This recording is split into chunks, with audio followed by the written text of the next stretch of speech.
call this meeting of the House Ag and Natural Resources Committee to order. Clerk, would you please call the roll? Representatives Fritz, Grills, Hardaway, Harris, Holsey, Hurt, Jones, Marsh, Martin, Reedy, Ritchie, Shaw, Travis, Vital, Wright, Vice Chairman Darby, Chairman Todd. Mr. Chairman, you have a quorum. Thank you so much. And we'll start off today with the Pledge of Allegiance. If you'll all stand, I'll ask Representative Wright to lead us in the pledge. Thank you, Mr. Chairman. I ask that you please give proper courtesy to our country's flag and join in the Pledge of Allegiance. I pledge allegiance to the flag of the United States of America and to the republic for which it stands, one nation under God, indivisible, with liberty and justice for all. Thank you, Mr. Chairman. Thank you, sir.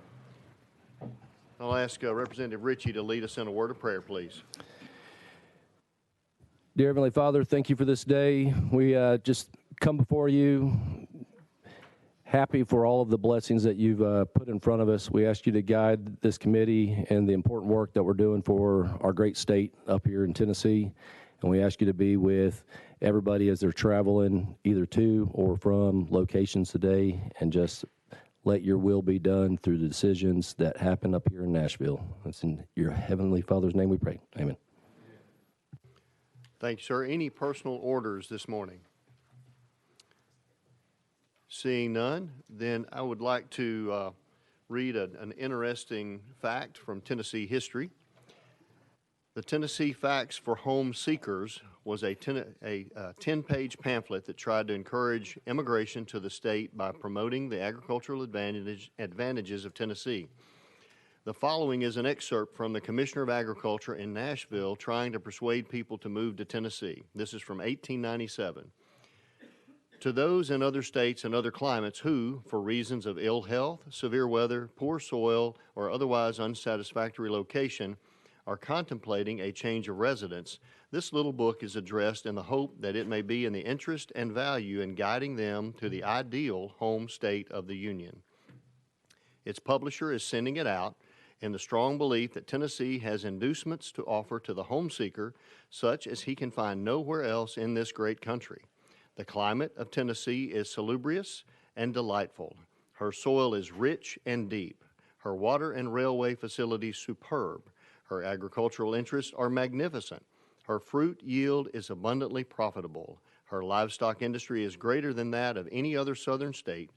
Her mineral resources are absolutely unlimited, her forestry wealth is unsurpassed, and her people are the best on earth, who are ever ready with a hearty welcome for the worthy stranger who comes to build a home among them.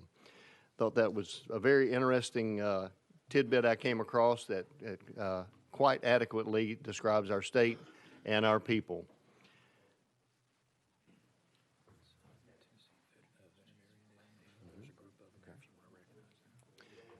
Would like to recognize a group that's visiting with us today. This is the Tennessee Veterinarian Association's Day on the Hill. So if y'all would please make welcome the folks in that association.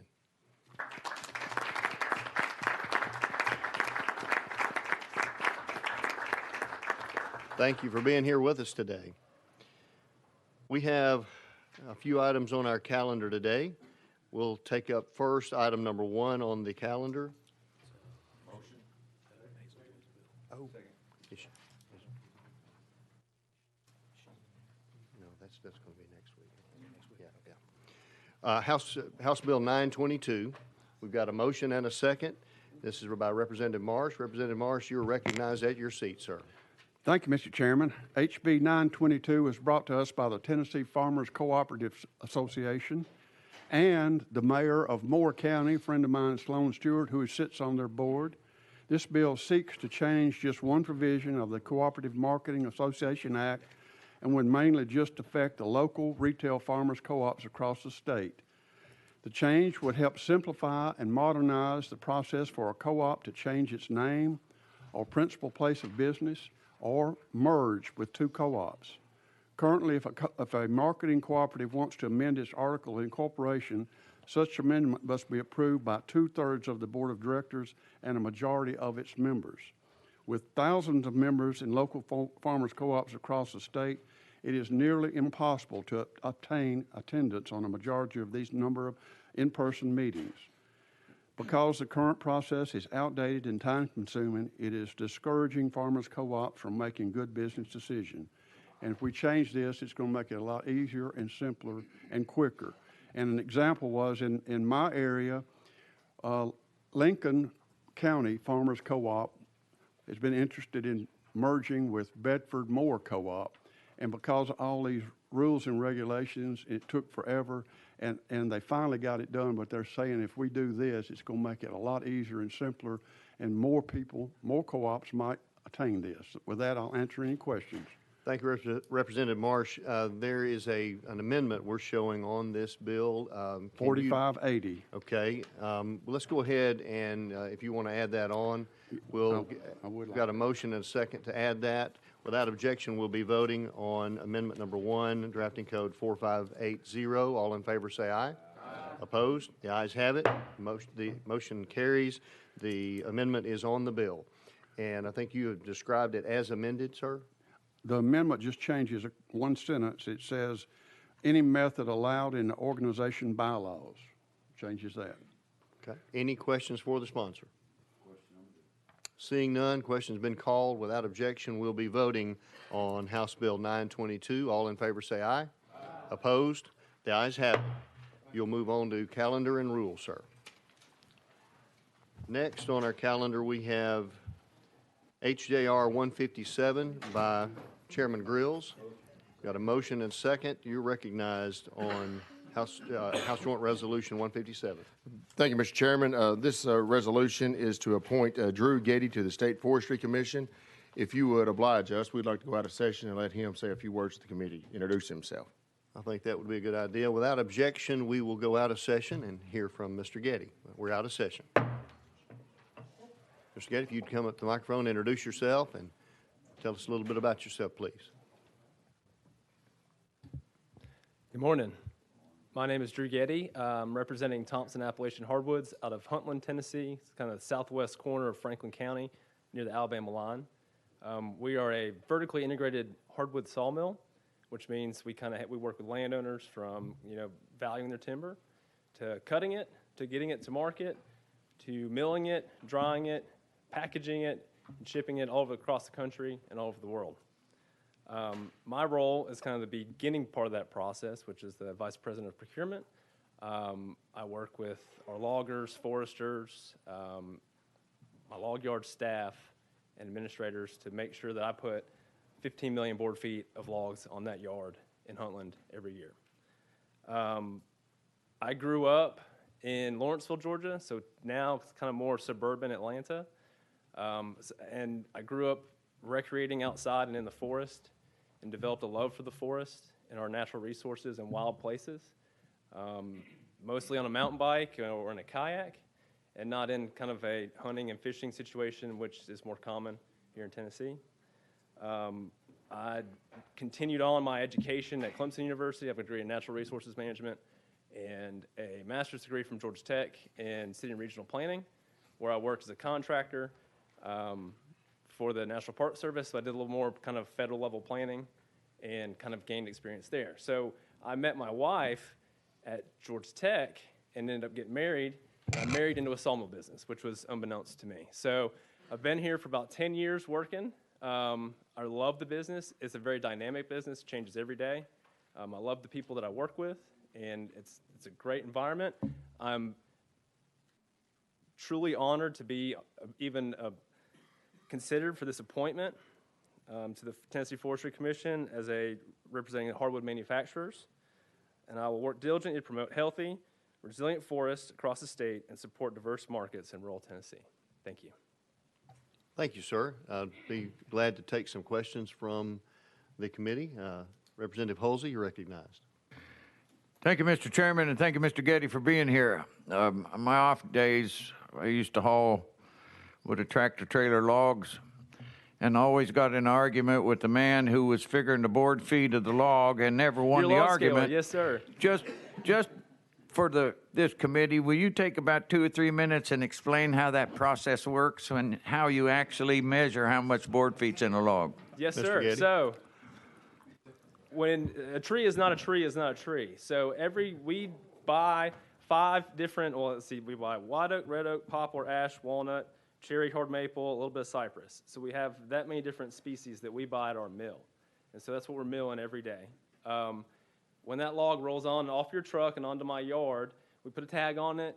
I scaled into my inventory system. And what I'm doing is I'm measuring the log. I'm looking for defects. I'm making volume deductions, which might get me in an argument with you. And then I'm grading the log based on clear sides and how much I would like to pay for it. So that's kind of the gist of how that log works on my deck. And we're also doing that standing in the woods in the forest when we contract with our local landowners to buy that timber. Representative Fritz, you're recognized. Thank you, Mr. Chairman. Thank you, Mr. Getty. It's good to meet you today, and I'll piggyback on Mr. Halsey's question. Do you think if you had attended the University of Tennessee rather than Clemson, you would have been able to better approximate those logs? Mr. Getty? Excuse, I missed the second part of that question. I'm sorry. Mr. Fritz? Do you think if you had attended the University of Tennessee rather than Clemson, you would be able to better approximate board footage of lumber? Mr. Getty? No comment. Wise move, sir, wise move. Any other questions for Mr. Getty? Okay, seeing none, we thank you for being here and appreciate your willingness to serve. We will go back into session. We're back in session. Thank you. We have a motion. We have a second. Question's been called on the bill. Without objection, we will be voting on HJR 157. All in favor say aye. Aye. Opposed? The ayes have it. This moves on to calendar and rules. Next item is number 3, HJR 153. Representative Grills, do I have a motion? I have a motion and a second. Representative Grills, you're recognized. Thank you, Mr. Chairman. This is another confirmation that would put John Charles Wilson on the State Forestry Commission, and he too is here, and we'd like to hear from him if you would oblige us. Okay. Without objection, we will go out of session and hear from Mr. Wilson. We are out of session. Thank you, Mr. Wilson, for being here. I'd love for you to say a few words, state your name, and tell us a little bit about yourself, Thanks, please. sir. I appreciate being here. This is a reappointment for me. I've already served 5 years, and I currently serve as Vice Chair of the Forestry Commission. I am a graduate of the University of Tennessee in Knoxville. I have been in agriculture my entire life. I farmed for 33 years, and then I went to work for the Boll Weevil Eradication Foundation and helped eradicate the boll weevil here in Tennessee. I had a work unit that I managed with 200 employees and 13 aircraft, and that was an exceptionally interesting time for me in my career. After that, I was hired by AgriCenter International in Memphis, Tennessee, and served 16 years there at AgriCenter. And I grew up in Shelby County, Tennessee, and was moved after I got married to Fayette County. I have land holdings in both counties that I farm, and I have been chairman of the Shelby County Conservation Committee for over 40 years, and I'm retired from that now, but it's been a pleasure for me to be on the Forestry Commission, and I am learning unbelievable amounts of information that I did not know about, but I knew about conservation, and that's why I'm on the committee, because my work in conservation throughout my farming career is what brought me to the commission. So it's been really interesting to work with the forest landowners and with the Tennessee Division of Forestry. An unbelievably dedicated group of individuals. David Arnold does a great job in working with the State Forestry Commission and with the forest in Tennessee. We've got over 14 million acres of forest in Tennessee. It's incredible how many acres we have. And over 166,000 acres of parkland forest that we help to oversee. So it's been an incredible opportunity for me, and I certainly appreciate it. Well, thank you, sir. We're glad to have you here today. Any questions for our candidate? Representative Reedy? Thank you, Mr. Chairman, and of course, I'll tag on from Mr. Getty and what he said. Of course, I married into a Tennessee girl that is fourth generation timber industries with the sawmills. We're also, my wife Vicki and I are members of the Mid-Cumberland Forestry Association, and appreciate the many farmers and how they're managing forestry on their property. My question to you, sir, is what is the biggest challenge for the forestry industry or for the forests in the state of Tennessee that you see through your lenses at this time? Mr. Wilson. Well, one of the things that being on the commission, and we have discussed this many times, is the number of employees that we have that help to oversee 14 million acres of forest land. And, you know, while I think that it's low, I think we need some additional people. And one of the things that a lot of people don't realize that our forest employees work to help the landowner and help to keep our forest healthy, but they are also firefighters. And this is one of the things that the commission has been looking at, is that there's some disparity in salaries here that we think that are not being recognized. We've got people that are putting their lives on the line every day as firefighters, and when they're not firefighting, they're working with landowners. And it's important that we recognize that, and I hope that the legislature will look at that at some point and try to address that. But thank you. Representative Hardaway, you're recognized. Thank you, Chairman, and good morning to you, sir. Good to know you have roots in Shelby County. Absolutely. You know, like any good tree, you got to have good roots, don't you? Absolutely. Let me ask you, you mentioned some of the challenges that the forest itself face. I'm interested specifically in how the commission will address the impact, economic impact, healthy forests, as you put it, the impact of climate change. Mr. What Wilson. initiatives do you have in mind, policy-wise? Mr. Wilson. Well, I don't know that I have any real initiatives in mind for climate change. I think that our forests are sustainable, and what a lot of people don't realize, you know, when we cut old growth timber, you know, and everybody doesn't like to see that, but the new seedlings that are coming up actually do more for our climate than the old growth do, as far as producing oxygen, and you know, that new growth does really more than old growth does. But I will address something else that I'm concerned about is having people to be able to go in to work and help keep our forest healthy. You know, we're finding it hard to find employees that want to go into the forest industry. So workforce development is something that I know all of y'all are interested in, and we are as well.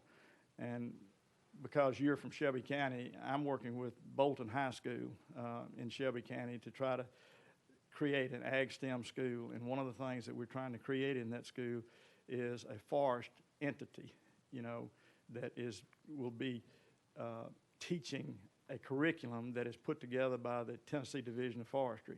So we're very excited about that, and hope that gets rolling and really gets going. So that in itself can do a lot to help the health of our forest, having people that really fully understand the forest and what it does for an environment. Representative Hardaway. Thank you, Chairman. And I love the fact that you're counting on young folks to carry the day and the education aspect of it. So what do we do? I believe that education and economics are the underpinnings of our society. What do you do to offer, let's say, apprenticeships, summer jobs? Is that something the government should be doing? Is it something that private landowners need to take a stronger role in? The federal government? I think that you'll find out that Tennessee Division of Forestry is going to have some apprenticeships. I think you'll find out that a lot of industries that work with the forest and the timber are going to have apprenticeships. And that's what we've got to do. I've said all along that having a workforce development doesn't do any good unless you address what the forest industry needs. That's the reason that we're trying to use the curriculum that the Tennessee Division of Forestry has put together. It doesn't do us a bit of good to just teach about trees and things if you don't actually create something and have a student that comes out of high school that can go into an apprenticeship that the Division of Forestry or a company like Drew's company and his wife's company, you know, they may have apprenticeships there as well.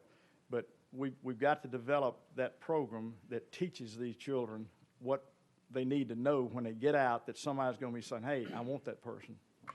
And I think we've got to do that in every part of our workforce development. It does not do any good to just have something on natural resources if it doesn't meet and present an opportunity for a job when you get through.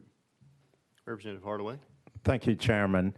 And you just hit something that got me to thinking. Of course, you are from Memphis, Shelby County, and that's what role the corporations such as IP, international paper, corporations that add value don't necessarily produce timber.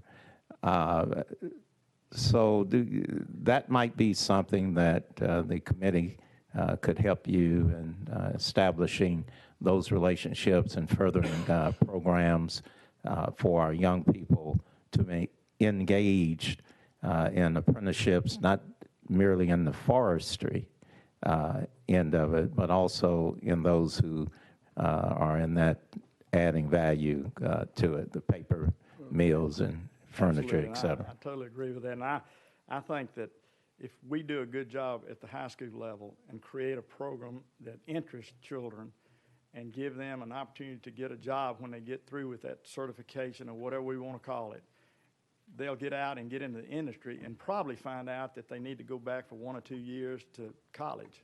You know, I think they will go back into it so they can get a better wage or they can go into a different job structure.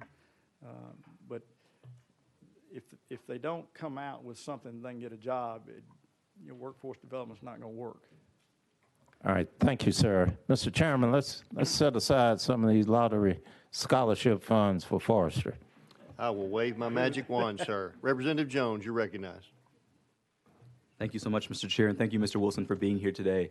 I was particularly interested in hearing from you as someone who represents conservation, I believe, on the commission, and just had a few questions, and particularly in response to some of the comments you just shared with this committee.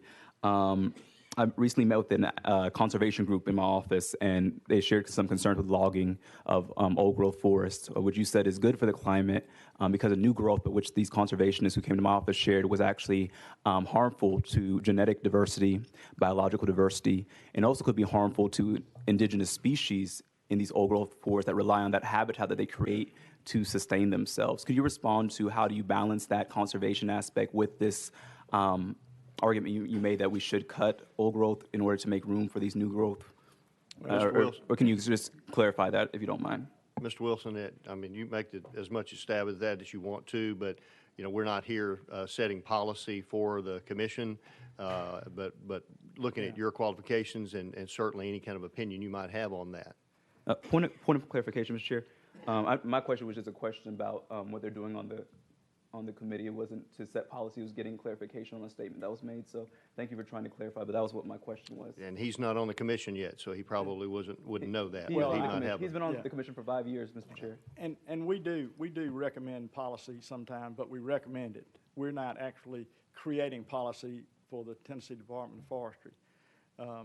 But we call in people that help us to understand the issues that you're talking about. And I don't fully understand all of them, but I just know that when you've got a viable tree that's growing and it's taking in carbon dioxide and creating oxygen, you know, new growth absolutely will do as much or more than old growth does. Representative Jones? Now, I'll be done with questions because it seems this to be a contentious committee. So thank you, Mr. Chair. Representative Travis. Thank you, Mr. Chairman. Mr. Wilson, Mr. Getty, thank you for your willingness to serve on the Forest Commission. We all thank you, and it'll be an honor today to vote you both in. And I just wanted to apologize to you, sir. When I came in the building, your back was to me, and you look like a lobbyist for the insurance company. He owes me $20, and I said, that's my chance to get it. So I apologize to you. Thank you, sir. Thank you. I'd like to know if you got your $20. That'd be a no. Representative Vital. Thank you, Mr. Chairman, Mr. Getty, and Mr. Wilson. Thank you for your willingness to serve. It takes a lot of time away from your jobs to be involved in this, but I know you have a passion for the forests. I just want to put a word in for continued support for Cleveland State's Forestry, Fisheries, and Wildlife Program. We've worked very closely with TCAT, the only program that has an AS program in forestry, fisheries, and wildlife, preparing the next generation of stewards of our forest. Obviously, our forests in Tennessee are primarily owned by private property owners.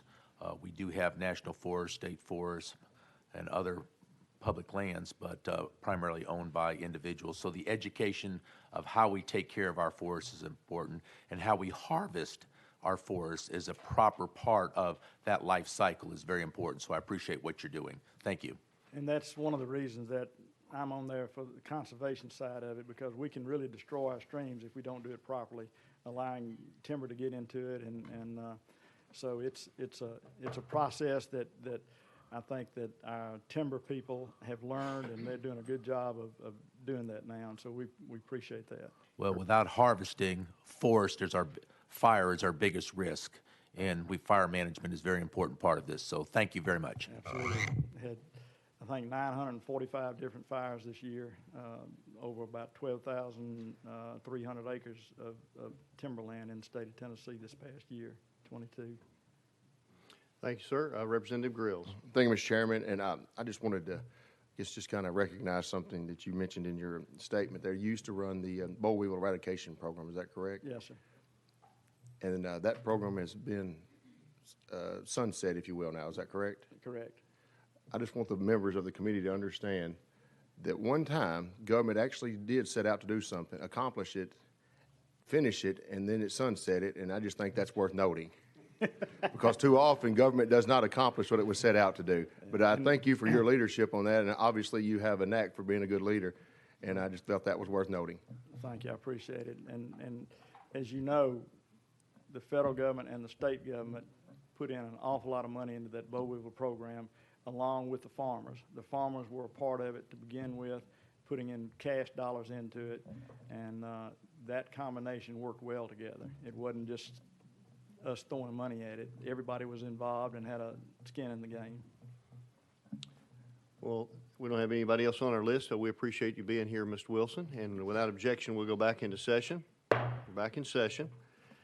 And then without any other questions or comments, we have currently a motion in front of us for HJR 153. And without objection, we'll be voting on that. All in favor say aye. Aye. Opposed? The ayes have it. This, along with the other HJR 157, will move on to calendar and rules. Thank you. Representative Reedy. Thank you, Mr. Chairman. I just received this email, and I want to share it because it's a hot topic talking about forestry right now. It says the Tennessee Department of Agriculture is excited to announce that the application portal for the Forestry, Agriculture, and Rural Markets, known as FARM Cost Share Program, opens today. For round one of funding, the applications will remain open until March 31st, 5 p.m. And you can go to the tennessee.gov/farm to find out that information. So us trying to grow the industry in farming, be it forestry, custom slaughterhouses, hopefully there will be a bill coming before us on that. There's very many important things in agriculture that we do in the state of Tennessee that we need to keep focused on for the betterment of all Tennesseans. Thank you, Mr. Chairman. Thank you for that, sir. Appreciate that announcement. We have a couple of presentations on our list today as well. And so without objection, we will go out of session to hear those. We're out of session. We will first hear from the Tennessee Forestry Association. If you don't mind making your way forward. We have Mr. Larry Pitts, Ms. Annalise Brewer, and Ms. Candace Dinwiddie. Ms. Candace, I think you'll open up, and you're recognized. Tell us your name and your association, and feel free to proceed with your presentation. I'm Executive Director of Tennessee Forestry Association. We represent the sawmill owners, the loggers, the pulp and paper companies, the foresters, consulting foresters, and forest landowners across the state. Many of our members are behind me, and we appreciate them coming. Annually, we celebrate Tennessee's forests and forest industry here at the General Assembly. We're here to provide each of you white oak seedlings today, and whenever you go home and plant this white oak seedling, I hope you think of your grandchildren playing on the floors that this white oak seedling may produce someday, or maybe even better yet, your great-grandchildren take a sip of that smooth Tennessee whiskey that's aged in a white oak barrel to perfection one of these days. But here today, I'm here really to talk about a situation, issue that's important to our members that Tennessee Forestry Commission Chairman Tom Midgett brought to your attention a few days ago. Mr. Wilson followed up, and your comments, again, tie into our workforce issue that is so prevalent through our industry, particularly in rural parts of Tennessee, these distressed economic counties where, honestly, forestry is the economic driver in those communities. So we employ 85,000 people across the state, somewhere around $22 billion economic industry impact to our industry and to our state. But to be honest, looking to the future, we know we have these employment issues. It's really, our association has been very fortunate to address the grants from the Department of Agriculture, Tennessee Department of Agriculture. We've been able to contract with Larry Pitts, who many of you have seen in the past. He's from Montgomery County. He's been our president several years ago. He was a veneer buyer, retired veneer buyer, but he's serving as our Tennessee workforce industry coordinator for the forest products industry. And we've also contracted with Annalise Brewer. Annalise brings kind of a younger thoughts, younger opinions, how for us at my age to connect with the younger generation about coming to work for the forest industry across the state. So we appreciate Larry and Annalise, and thank you for all you've done to support the forest industry, our forest landowners across the state down through the years. Thank you.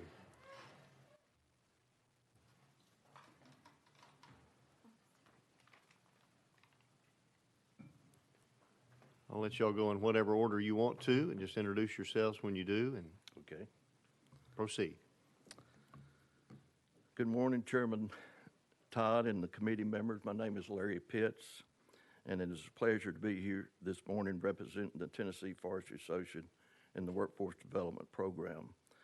A lot of my information bringing up the rear here as the last speaker has been already stolen. You're going to hear some repeat on some of this information, but we think it's awful important. And let me point out my age and her age. I'm 71 and she's 24, so there's quite a bit of gap between our age here, but she is bringing a breath of fresh air to our forestry workforce program. Are you going to show the video? Hey everybody, Governor Bill Lee here. This National Forest Products Week, I want to thank each leader in this industry for your service to communities across Tennessee. Your work plays an important role in our state's economy. It creates jobs for Tennesseans, particularly in our rural communities, all while conserving our state's wildlife and natural resources. It's an honor to commend your dedication and service, which ensure Tennessee's ag industry thrives.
We certainly appreciate Governor Lee's support for the workforce development, and we've got the Chairman Todd. You've been on a field trip with us. Appreciate your support. We appreciate the Tennessee Department of Forestry support. So we've got a lot of support. Workforce is very, very, very important. I want to point out here we've got some points here about the 7% increase in professional forestry jobs by 2029. And also we've got the increase in the forest industry workers by 2029. Each one of them is an increase, which we think is a very positive thing for the forestry workforce. The repetition is forestry represents $22 billion in the economy in Tennessee. That is 3% of the total economy, and approximately 85,000 workers are employed in the forest industry.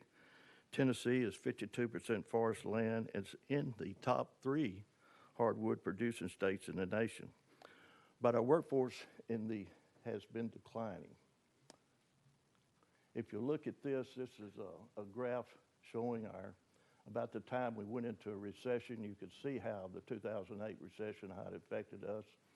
And you can also say I guess right after the recession, we went into the COVID, and we had the COVID and the trade wars. We actually had a double whammy on our workforce program there that is available for the forest industry. Some are not aware that there is a forest industry in the state of Tennessee. Our solutions are to educate by exposing students and adults to career fairs that promote the jobs in our industry.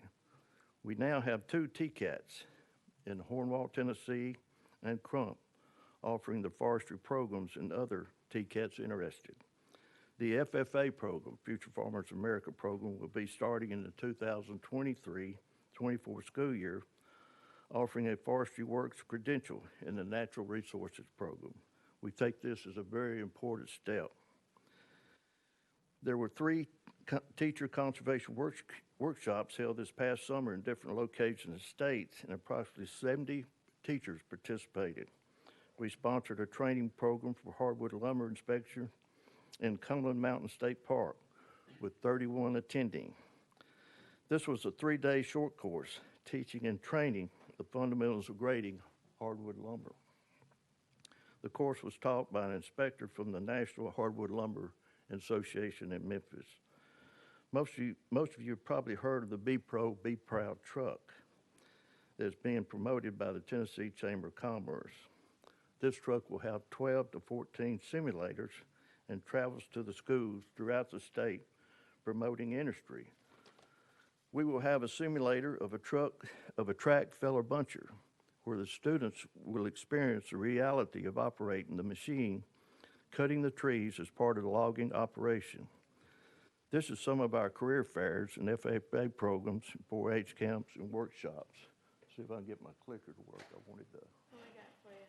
Let me go back. Okay. There you go. All right, let's see.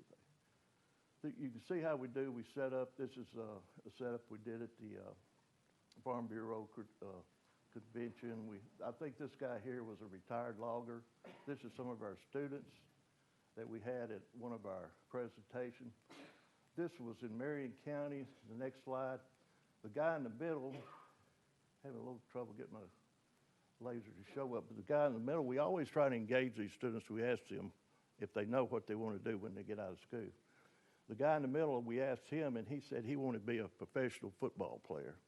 Now, it looks to me like he might weigh 125 pounds soaking wet, but I asked him a few more questions, not trying to put him down or anything like that. I said, well, he said he was a sophomore, and he was playing a first-team defensive back. So, who knows? We have the Tennessee Department of Forestry also show up at our career fairs, and this is a 4-H presentation where you see the 2 girls there on the dozer there. This guy here, he was letting one of the students try out the pumper truck, and I don't know if you can see it, but off to the side, there's a little blue speck there off to the right of that girl. And this guy just kept running under the stream of water. He would just, wherever the guy would move it, he would he would run under the water. So he was soaking wet after this. But the next slide is our what we did at the Cumberland Mountain State Park. These guys, 31 of them, came to learn about grading hardwood lumber. And the last slide there is, I think we were in Greenville, another one of our 4-H camps, and I think I see Smokey the Bear there. They always get excited when Smokey shows up. Moving on to our jobs. This is the guy we're talking about, the professional forester, you're hearing a lot about climate change, about deforestation, so forth. This job here has increased by 7%. And he has been called a conservation scientist. Moving on, there's a forestry technician, log truck driver. He's known as a heavy truck driver, hauls logs or lumber. This particular person, this position employee, is the #1 employee sought after by the forest industry. Moving down to our next slide. This is our lumber grader here, grading the lumber. Sawmill heavy equipment operator, forklifts and so forth. And this is our logging equipment operator on the last. We hand out all these brochures at our career fairs that describe these job positions and have a lot more info on them that you can read. I want to point out something about the logging equipment operator. The average age is 57 years old in this profession. So a lot of them have reached retirement or are retiring. So we're experiencing a shortage in the loggers in Tennessee. I'm going to turn it over to Annalise. Hi, my name's Annalise. I'm excited to have the opportunity to work with TFA coordinating digital and marketing communication strategy with a focus on workforce development. I'm serving as a liaison for Tennessee among other states across the Southeast as we use Forestry Works, which is a platform that we're using to promote careers across the industry, helping out with social media, digital advertising. The goal of this initiative is to develop a pipeline of qualified workers for the forest industry. And other states that are currently involved include Alabama, Mississippi, Kentucky, Arkansas, and we're expanding quickly. There are other states coming on board as well.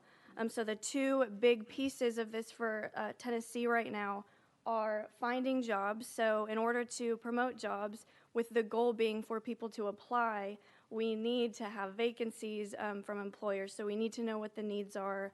So getting the word out to the industry is going to be really important for us to be able to advertise the jobs and tell people specifically what's available and to be sending them to our job board with the goal of, at the end of the day, them applying. So then, of course, that goes to sharing jobs, using social media, research, and highly targeted ads to reach folks that we are hoping to work for our industry.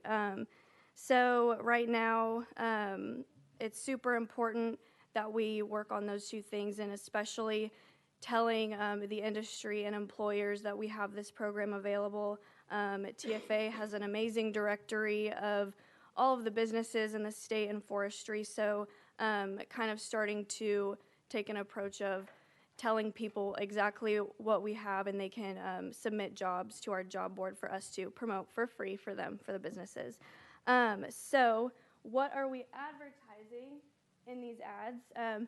The job board, like I said, we have this available on the Tennessee Forestry Works website. So forestryworks.com is basically the host of all of the state's pages where we keep jobs and information about careers in forestry. On our job board, you can see pay, you can see full-time, part-time, general information about the job. And then we use this in Google Ads to meet people where they are. When people search on Google information about careers, what careers are available, where I don't have to have a bachelor's degree, that's where we might pop up at the top of their search. So that's going to be really important to be able to reach this group of people. And then on the other side of that, we also have social media. So creating content that people of our target would be interested in seeing and would be interested in engaging with, and then thus applying for the jobs that we're advertising. So we also have a Facebook page. So there's a pretty great following, and there's a lot of exciting things coming up with this initiative. Building a new website, developing a new social media strategy, considering now we have so many states involved, and learning from each other, learning from Alabama and Arkansas and Mississippi and Kentucky. What is everyone doing that's working so that we can implement those things in our own state? So there's a lot of research also going into what kinds of individuals would be interested in jobs in forestry, and where can we meet them to tell them about us, because we have a lot to offer. So I'll be happy to answer questions about this and about our digital media plan, but I'm going to pass it back to Larry to finish off the presentation.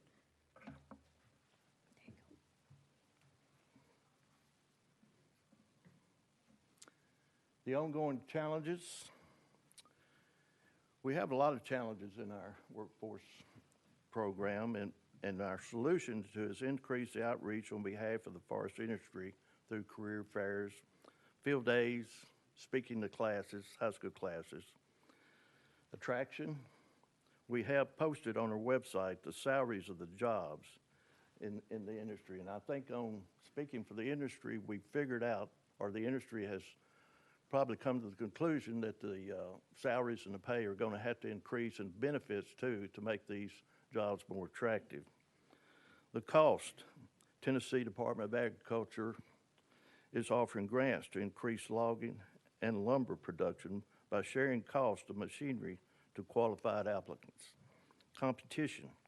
We realize we're in a age of computers, I guess, computer technology, and some statistics I've heard that the average high school student spends 8 hours on a device. So we're pointing out the benefits of having a job that is connected with the working outside. Working outside has been shown to improve a person's quality of life and increase the lifespan. Instructors. We have forestry professionals that are available for teaching purposes. In closing, we have a map that I'm holding that will be in your coffee mugs today, delivered to your offices. The map was created by Tennessee Department of Forestry and dictates the economic status of each county in the state. You've probably all seen this particular map. The map shows distressed counties that are noted in red and at-risk counties in pink. The distressed counties are our primary focus because of these counties are rural and they are where most of the jobs are in the forest industry. You can go to this link and click, and it will show you a lot of forestry info. It will actually show you each county, the percent of the forest land and the job industries in those counties. We want to thank you for your support, and we would like to thank the organization showed up on our next slide for their support also. We are interested in this particular program, very interested, and if you go back and you have anybody that has questions about our workforce development program, just get in touch with us and we'll be glad to help.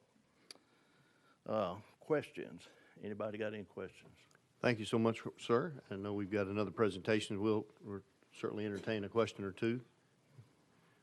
Seeing none, we appreciate you being here with us and sharing this information today. Okay, thank you, sir. Thank you. Now we will hear from our Tennessee Craft Brewers Guild about the Farm to Tap program. You'll make your way forward.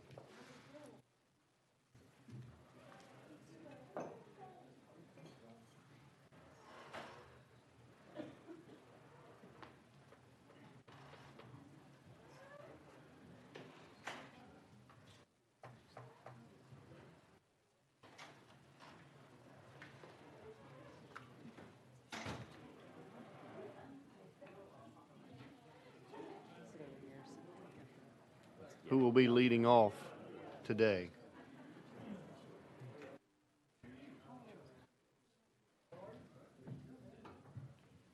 While they get the audio visual set up.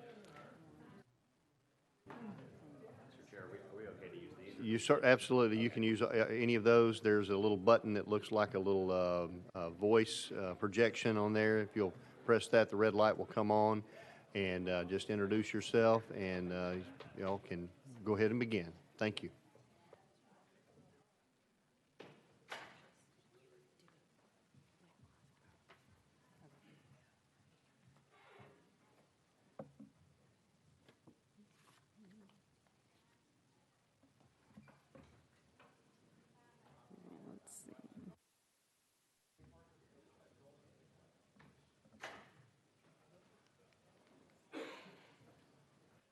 Good morning, Chairman and Committee. My name is Sharon Cheek. I'm the Executive Director of the Tennessee Craft Brewers Guild.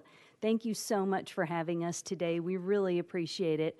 I've brought 3 guests with me today I can't wait for you to hear from. Anthony Davis, the founder of East Nashville Beer Works in Nashville, Tennessee. Drew Susan, the founder of Honey Tree Mead, also in Nashville, Tennessee. And Dan Ebel, founder of Ebe's Bees, all over the place, right? I'd like to talk to you a little bit about our Farm to Tap program and roll through a few slides, and we'll get through those, and then my guests will join me to talk about their interactions and partnerships with farmers. So just to give you a little background of the Tennessee Craft Brewers Guild, we're a membership association that represents 70 member breweries across the state of Tennessee. So we're thrilled about that. There's about 150 craft breweries in Tennessee.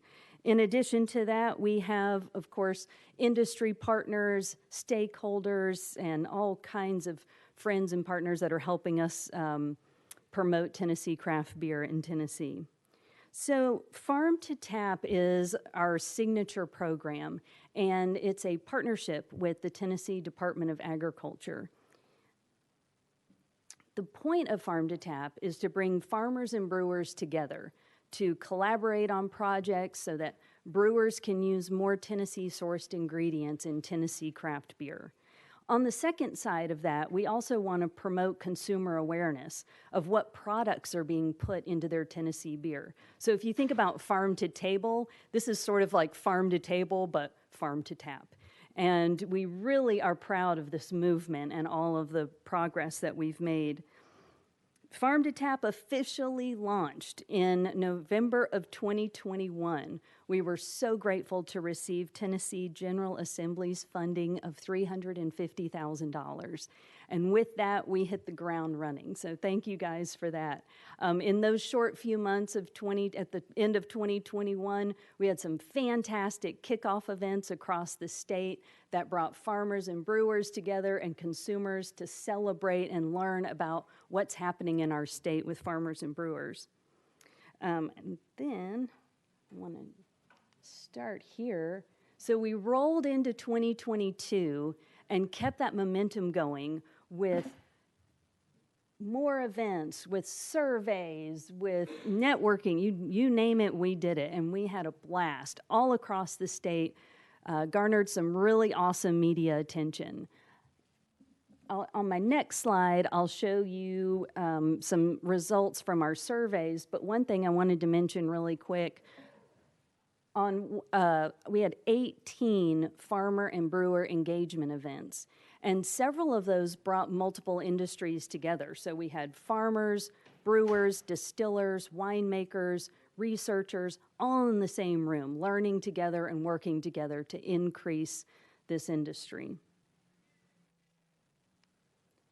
All right, so this is the fun part here. So we did some really comprehensive surveys of consumers, brewer surveys, and farmer surveys. And these are some highlights from those surveys. One I want to point out to you is the 58% of the farmers that responded to our survey find value in adding additional product markets by working with a craft brewery. So that's an awesome opportunity for us. I was actually really excited about the 58% there because I think that's kind of our marker that we're going to work to increase that number.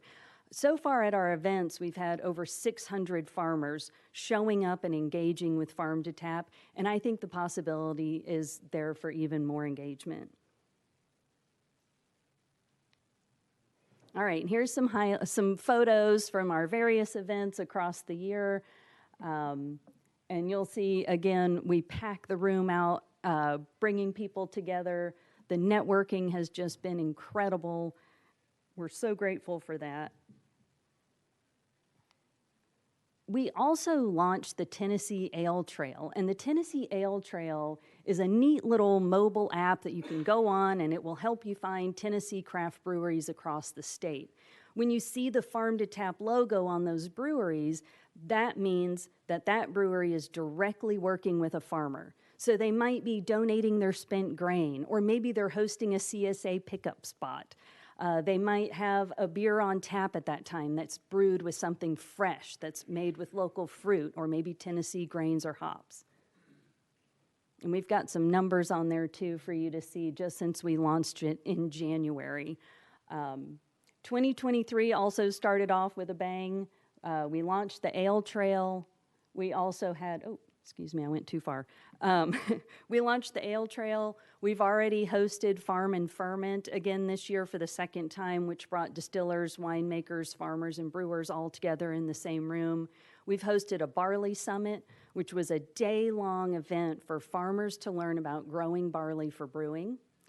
And we also hosted a farmer brewer networking event at the Pick Tennessee Products Conference. So we are on a momentum, and we appreciate your support so much. And I'm sorry, I failed to mention that our second year of funding from the General Assembly was $400,000. Thank you again for that. And we are looking forward to the third year of partnering on Farm to Tap with Tennessee Department of Agriculture on this. So I'd like to invite Anthony Davis, the founder of East Nashville Beer Works, to speak.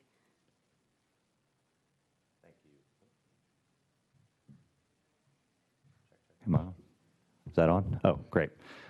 Thank you, Sharon, and thank you, Chairman and committee members, for having us here today. Anthony Davis with the founder and president of East Nashville Beer Works, just right over the river here in East Nashville, and also a previous Craft Brewers Guild board president back in 2019. So just wanted to share a couple things. First, as Sharon said, Farm to Tap it's a really important program for us here from the Brewers Guild perspective. It gives us stability and structure, and it's helping our local Tennessee brewers really connect the dots on these brewing ingredients from grain to glass, from the raw farming ingredients to the finished product in the beer. And it's not just malted barley. We did want to point that out today. At East Nashville Beer Works, our flagship beer is actually a honey blonde ale. We call it Miro Miel, and we use real local honey from Johnson's Honey Farm over here on Dickerson Pike in Goodlettsville. This is our flagship beer, accounts for over half of our distribution sales throughout the state of Tennessee. We distribute statewide, primarily Middle Tennessee, but we're in the entire state. Just to illustrate kind of the honey usage, we use 3 50-pound buckets of honey in each batch. In every 30-barrel batch that we do. And so we use about 5,000 pounds of local honey each year. You'll learn from the mead guys. They use a lot more than that, but for us in beer, that's a lot of honey. And we sell that in kegs and as well as cans and packaging. And we're actually using now the Farm to Tap logo on our cans. We're trying to make sure that we're putting this out there statewide. Every consumer that picks up a can of our Honey Blonde is going to have that Farm to Tap logo right in front of them. So more consumers are going to continue to learn about the program from things like that. Another beer we do, our anniversary beer in August, we call August Fest, is brewed with, it's a blackberry wheat, and we brew it with local blackberries from Yates Cave Farm in Cross Plains. We also brew something called Tennessee Pilsner once a year, and we use, that one is a grain, local grain. We use Tennessee Pilsner malt from Teeter Farms in Clarksville, and we're hoping to expand production of that in the coming years, make it a little bit of a bigger brand, but it's a really, really good light beer that we do. We're growing as a brewery each year. We're 6.5 years in. As I mentioned, based over in East Nashville, we're brewing about 2,000 barrels a year. You're probably used to seeing like a half barrel, one of those regular kegs. So it's about 4,000 of those worth of beer. And we're actually expanding into Wilson County. We're growing our footprint in Tennessee. We're going to be building a 14,000 square foot building in Wilson County on the Highway 109 exit. And we should be able, our goals are to quickly triple production to 6,000 barrels a year. So we're going to have more jobs, more production, and grow slightly east of Nashville, Tennessee, with Wilson County. And it's going to mean more farm to tap type beers. We're going to utilize our East Nashville location for more experimentation, and then scale up in Wilson County. So we'll be brewing more of our honey blonde ale using that local honey, hopefully scale up the Tennessee Pilsner with the local grain. And yeah, just finally, I'll say we need to continue this program. It's been really good for us. A lot of people like Sharon have been working really hard over the last couple of years. It's really gaining steam and getting some legs underneath it. And we just hope to continue to support this in any way possible. Thank you for your time. I'll pass it on to my friends here.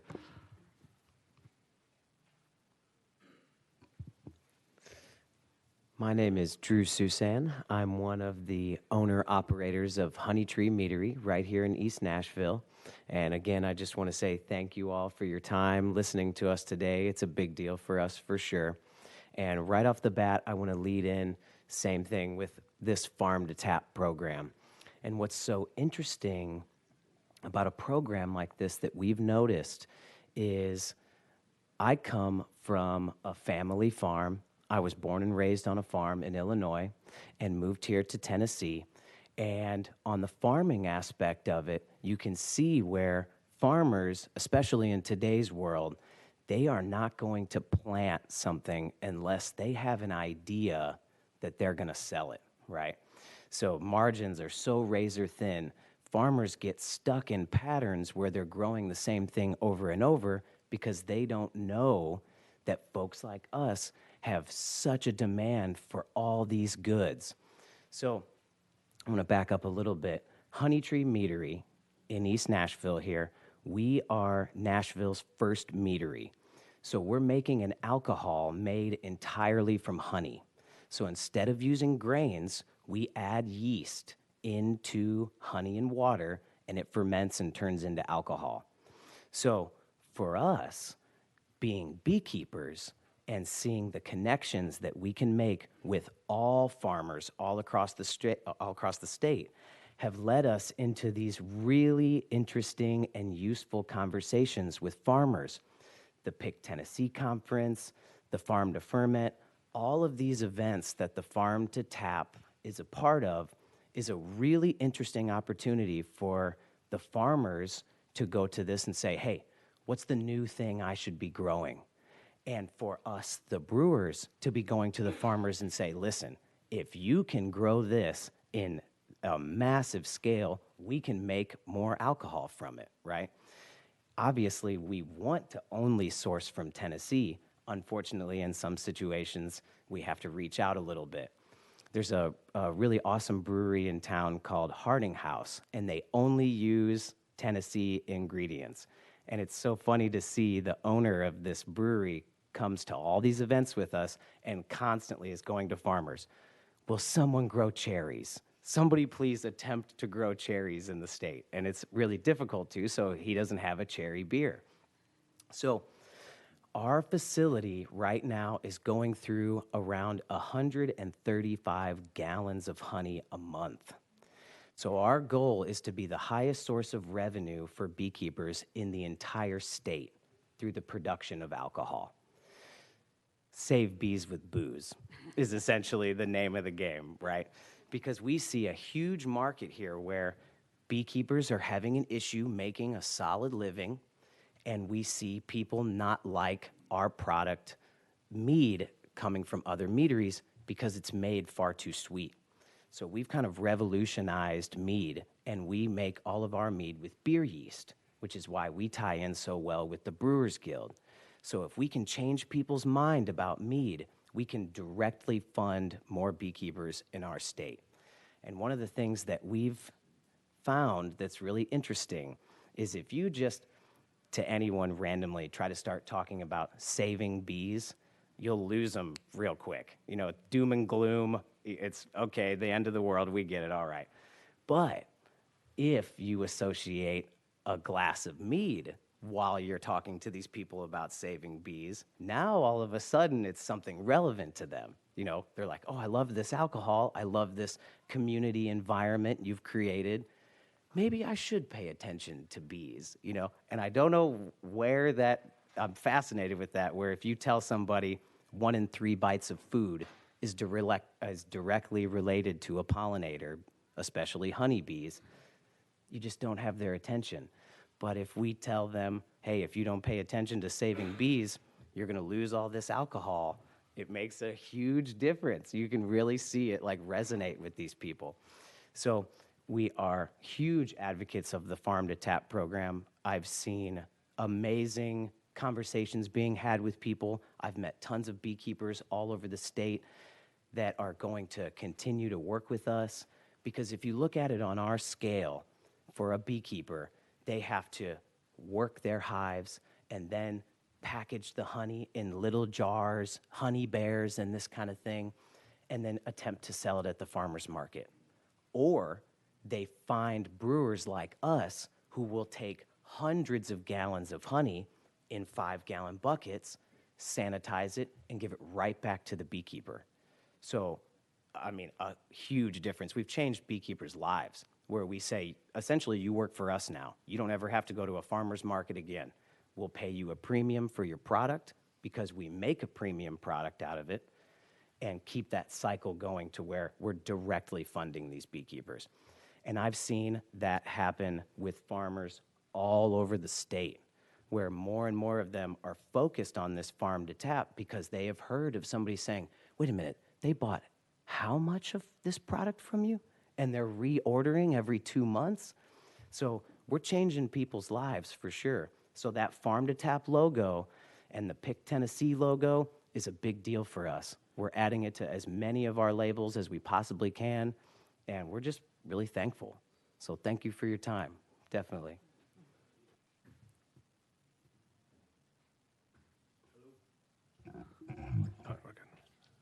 Hello. All right. Hi, my name is Dan Ebel with Ebbs Bees. I'm a third-generation beekeeper. I'm originally from Ohio. I moved down here in 2020.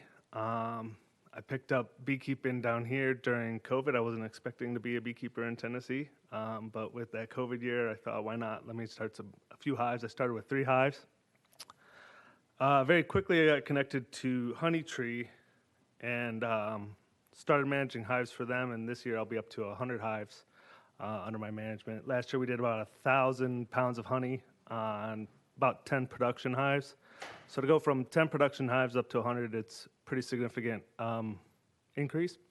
But yeah, the Farm to Tap program, definitely support it. I work very closely with the Honey Tree guys on managing their bees, both for honey, for social media content. It's also created a new market for myself in that I'm able to sell some of my honey retail at the meadery. Demand for Middle Tennessee honey is through the roof. There's probably a handful of guys that produce it in amounts that the breweries and the meadery can use, and so that those partnerships and the demand for it in larger quantities goes a long way. So I definitely support the Farm to Tap program and everything that they've been able to help us with saving the bees and growing our operation. So thank you.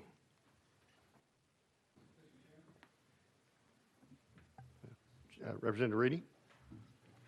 Just a quick note here, and of course, I drink gallons of honey each year in my coffee. No wonder the price has gone up on it. Any final words? We appreciate you being here and sharing a lot of information about this program and the impact it's having on our ag community. Yeah, thank you so much, and sorry to keep y'all late. Representative Fritz? Thank you, Mr. Chairman. One quick question. How do you assess the health of our bee population right now? I know I used to be a beekeeper back when I farmed. It's a tough thing to manage. Briefly, how would you describe the population of bees in Tennessee right now? Mr. Ebel? Yes, the bees, I mean, there's a lot that's affecting the bees always. There's a numerous amount of diseases. I mean, the number one that they're looking for in the state of Tennessee is American foul brood. As long as you don't see that, the other things are, I want to say, manageable. Varroa mites being the number one. That's the number one thing that you have to manage for. You have to do testing and treatments when necessary, but I mean, that's the biggest challenge with beekeeping is the losses associated with mites. So, but they are manageable. There are lines of bees with genetics that are Varroa sensitive, meaning that they will chew on the Varroa, and so they're getting better over time. Ms. Fritz? One quick follow-up to that. Are we using menthol now in the wax to discourage the mites, or are we using all synthesized chemicals? Mr. Abel? I am not using menthol. You want to rotate treatments, so that way that is an integrated pest management program. Menthol is not one of those that I'm aware of, but yeah, there's a numerous amount of treatment options. Oxalic acid being the most common one. And Mr. Susan? If I could just add to that real quick, something really interesting to think about is with these pests and these kind of things that we're having issues with, some beekeepers are reporting up to 50% hive loss every year. So if you could imagine those numbers being transferred over to something like a cattle farmer, and every year these cattle farmers coming up with a way to survive when they're losing 50% of their cattle every year. If you could imagine it, it would be a huge thing. Everybody would be talking about it.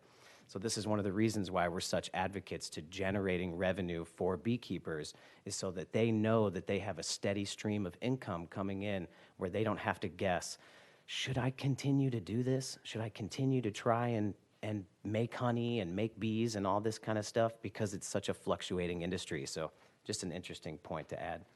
Excellent information. Yes, sir. Any other questions? We appreciate you being here with us and sharing this with us today. Thank you so much. Without objection, we'll go back into session. We are now in session. Any other business before the committee? Seeing none, without objection, we will be adjourned. We are adjourned.